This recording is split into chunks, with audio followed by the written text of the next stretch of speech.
You couldn't always get there from here. Americans forget this sometimes.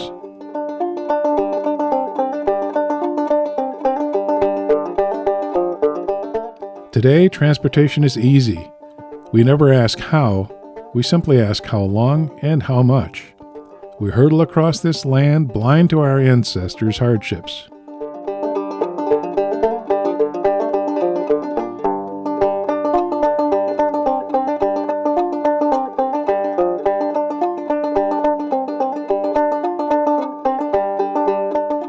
They ventured into an unforgiving wilderness. The adventurous, the ambitious, the hungry, the desperate. Some of them failed and turned back. Some of them died. But some of them survived and labored and prospered, building the nation we take for granted.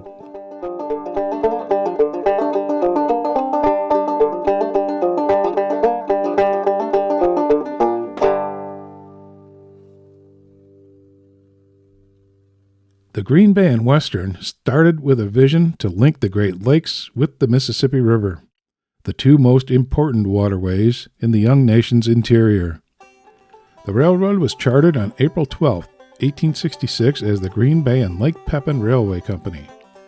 Its promoters, mostly Green Bay businessmen, hoped to reach the Mississippi somewhere near Wabasha, Minnesota. They knew Minnesota grain would soar in value because it could reach Buffalo, New York, the gateway to eastern markets and wealth. Wisconsin's fine stands of timber would find new markets all over the land. There was money to be made. Surveying began in the winter of 1866 and 67, but the promoters still had to obtain financing and dicker over the alignment. By the time construction began in 1870, the project had attracted the attention of New York businessman Moses Taylor. Taylor envisioned a rail water route across the eastern and midwestern U.S. His Lackawanna Line steamships would link the GB and LP with his Delaware, Lackawanna and Western Railroad. Another of Taylor's enterprises, the Lackawanna Iron and Coal Company, supplied rail and other necessities to the new railroad. The construction contracts were awarded to one of the railroad's promoters, Green Bay businessman David M. Kelly. Unlike many railroad projects in those days, most of the money was actually used to build the railroad. But like many others, Kelly profited by selling land to the railroad and building grain elevators alongside it. Trains were running to New London by 1872, and the following year, Maryland. But the west end of the railroad had not been determined. Wabasha, of course, claimed first rights. La Crosse tried to lure the new railroad, even though the route would require a long tunnel. But Winona had the markets and the clout. The first Green Bay train rolled over the Chicago and Northwestern's wooden bridge in December 1873. Renamed the Green Bay and Minnesota Railroad, the new railroad went to work with a fleet of small, light 440s. Some were second-hand, coming from the bigger railroads like Pennsylvania and Union Pacific. Most, however, were bought new from Grant, Dixon, Danforth, and Schenectady. But the new road steamed straight into tough times. Construction costs were high, and the traffic was sparse in the Wisconsin wilderness. Derailments and roundhouse fires sapped the railroad's resources. The Mississippi, Trempealeau, and Wolf rivers often flood, damaging bridges and washing away roadbed, a problem that plagues the railroad to this day.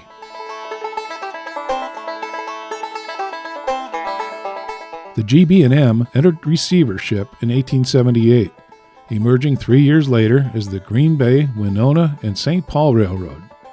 The new owners thought big, surveying a route to St. Paul in 1882. But they didn't move fast enough, and the Chicago, Burlington, and Quincy built the line 4 years later. But other improvements gave the Green Bay route a shot at survival.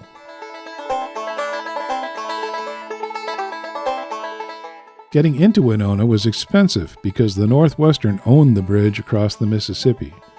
So in 1890, the GBW and St. P., the Burlington, and the Winona and Southwestern built their own bridge. They formed a partnership, the Winona Bridge Railway Company. The 1,260-foot bridge included a swing span over the main channel hard by the Minnesota side. It was built by Union Bridge Company of Athens, Pennsylvania, and placed in service in the summer of 1891.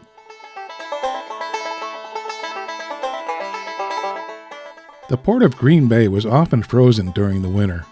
In 1891, the GBW and St. P. built a sister road to the Lake Michigan port of Kewanee, where ice posed less of a hazard.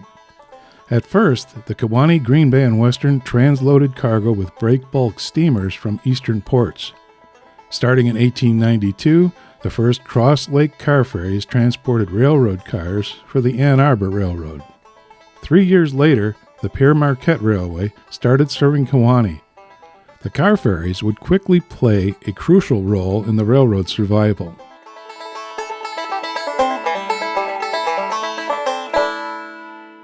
Despite these improvements, the GBW and St. P's financial situation got worse.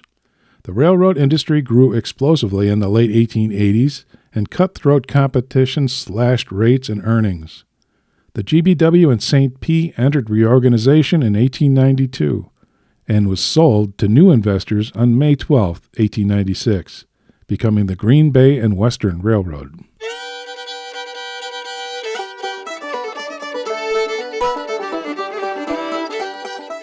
The GBW ambitiously rebuilt its railroad starting in Green Bay. They built a new depot in 1897 and new shops at Norwood the following year. 4 new 440s were purchased from Dixon. In 1900, master mechanic William P. Radler started rebuilding the railroad's tired old steamers. The Radler rebuilds sported Belpaire fireboxes and other improvements for increased power and service life. Except for a handful of switchers, the railroad had rostered nothing but 440s. That changed in 1907 when they moved up to a wheel arrangement with more potential, the 260. Their first 280s weren't delivered until 1923. With 56-pound rail, the GBW had to think small when it came to locomotives, even as traffic was increasing.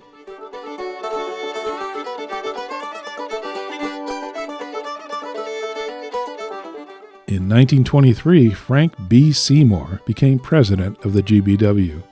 Born in Watertown, New York in 1856, his family settled in New London near the end of the Civil War. He worked for the Green Bay route for 64 years, starting at age 14 as a water boy when the railroad was built through his hometown. Seymour rose through the ranks as trainman, conductor, superintendent, and general manager before becoming president. A colorful, grandfatherly figure, fond of quoting the Bible, Seymour's frugal leadership brought economic health to the railroad for the first time.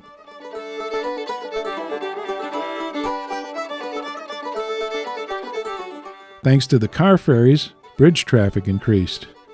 In 1926, the GBW and its maritime partners began carrying auto parts for Ford Motor Company from Dearborn, Michigan to their new plant in St. Paul, Minnesota.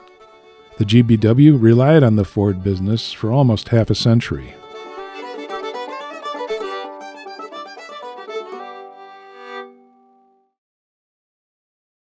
The GBW was a railroad of few branch lines. The first was a 29-mile branch to La Crosse. All but the last 6 miles were trackage rights on the CNW. The first Green Bay and Mississippi train rolled into La Crosse on September 25, 1876. However, the Northwestern's fees made it impossible to turn a profit, and the service was abandoned in 1922.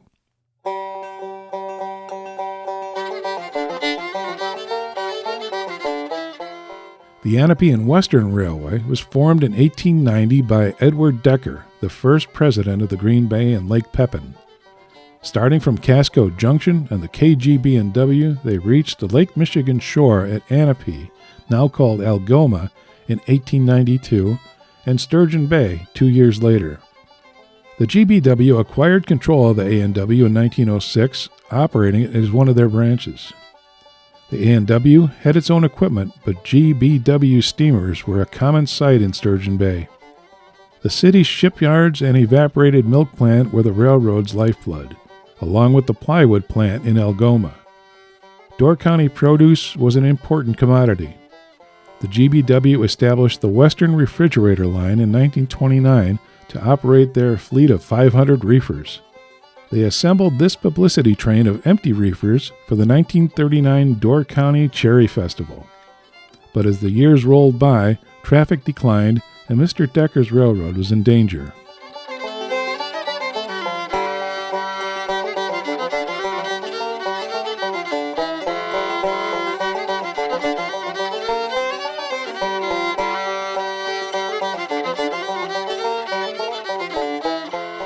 In 1947, the A&W was purchased for scrap value by Vernon Bushman, a businessman and railroader who wanted to preserve rail service to his hometown of Sturgeon Bay.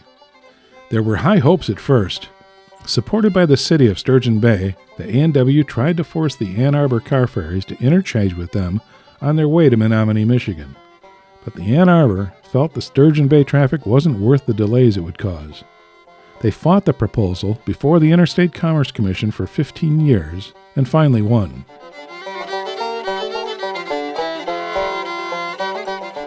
The newly independent A&W started with second-hand GBW steam. They dieselized in February 1953 with a pair of 600 horsepower General Electric 70-ton switchers. But the track got worse, industries closed, and more of Door County's produce shipped by truck. In 1968, the line was embargoed north of Algoma because of decaying bridges in Forestville and Sturgeon Bay. On September 3, 1969, the 600 made the last movement on the line when it ran from Sawyer to Algoma.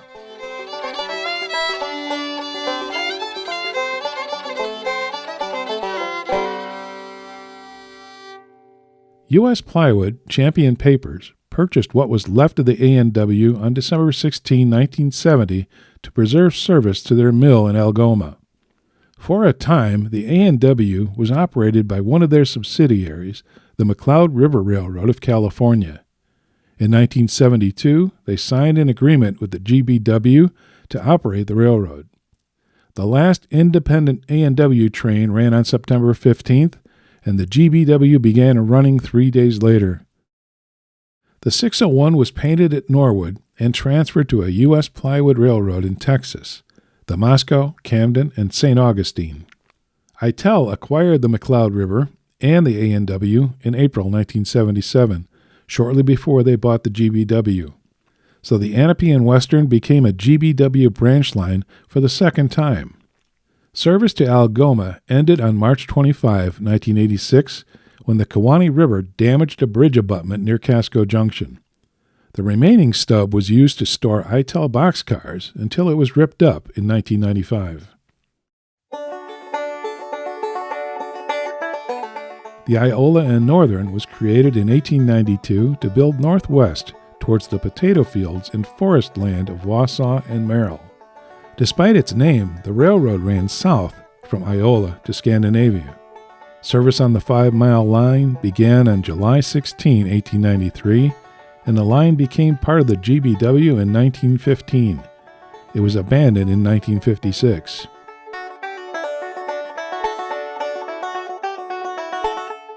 The Wapaka-Green Bay Railway started running in 1908. From the GBW connection at Scandinavia, it ran 10 miles south to Wapaka. It served a quarry and released the town from the Wisconsin Central's monopoly. But there were never enough potatoes and granite to keep the railroad healthy, and the line was sold to the GBW in 1921. This line was a haven for the railroad's last 440s. Number 23 ran until 1940. Traffic dwindled, and the line was abandoned in 1947.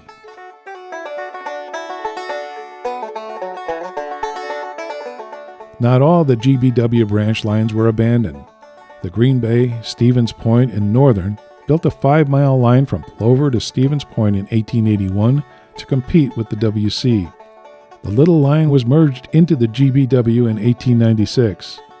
That same year, the Buren branch was built to serve a paper mill east of Wisconsin Rapids. Both of these lines had plenty of business, and they saw service 5 to 7 days a week throughout the GBW's history.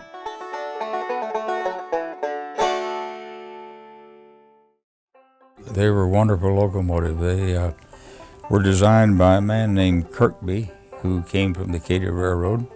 He was the chief mechanical officer, and with the Alco people, he designed those locomotives. And they were fast locomotives and handled good tonnage.